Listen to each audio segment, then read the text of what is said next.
Hey all, this is Manhattanite for SNGmentors.com. I think we're probably one of the leading staking, coaching, training websites out there, and soon to be adding subscriptions, which is hopefully going to happen sooner than later. We've been trying to do it for a while. Anyhow, just wanted to post this hand because it's actually not a hand that our player played, even though he has kings here. But it's a string of hands that E.T., who's a really good player, played. And we'll just take it and see what happens here. So this hand starts the action, and fortunately for us with kings, E.T. shoves. I think this got us so we could get to the final table even. And so, I mean, we're obviously calling, not a big deal hand. And his shove is totally fine. He gets unlucky that he has a good hand. And he would have done this probably much wider because he's a good player. So he's probably doing this, I wouldn't say any two cards, but he's probably doing it close to, 80%. And that's totally fine. Totally fine. So this guy gets there somehow, and he's also a decent reg. He gets there. And you see the hand quality of hand that he chose. He didn't choose, and again, he's playing a short stack too, so I could have probably even started it here. He didn't just choose to wait a hand, which he could have. See, he's not under the gun here, so he could have waited a hand, probably maybe even two hands. But he chose to play this hand because it was the quality of the hand. 8-7 is going to play well because it can hit straights against this sort of range of hands. It's not going to obviously, it's not playing like monster well, but it's certainly not playing badly against hands like Ace-4. It's got 40% equity. Against kings, it's obviously playing pretty badly.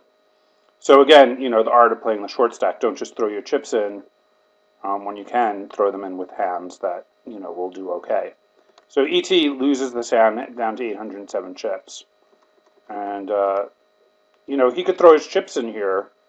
He's getting called 100%, so why throw in chips with, I don't know what he has here, but let's say he had a hand like 5-7. No, let's give him 6 deuce off.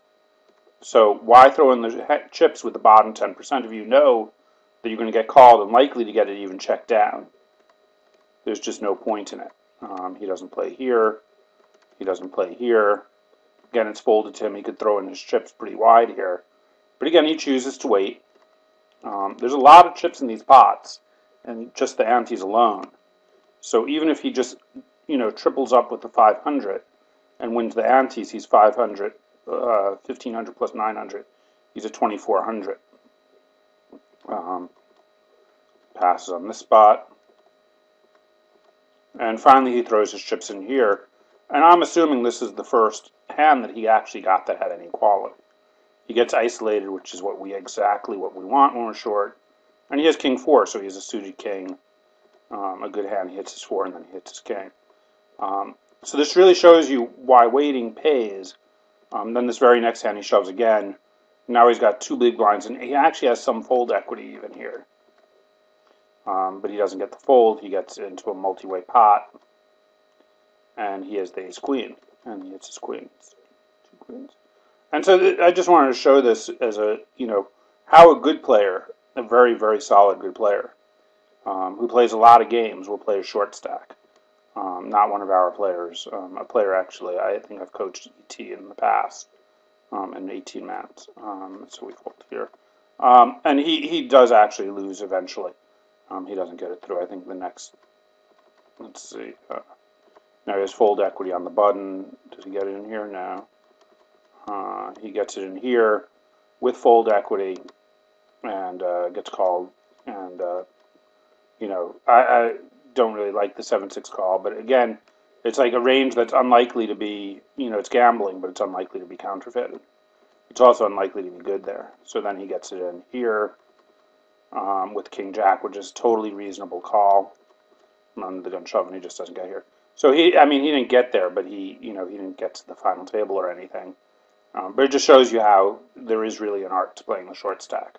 We shouldn't be just throwing our chips in when we are short just because we have just because we're short or take a bad beat. We shouldn't tilt away our chips. I've won many of these from very few chips. Anyway, this has been Manhattanite for SNGmentors.com. I hope you enjoy our videos on YouTube, and we'll join the site one day. Talk to you all later.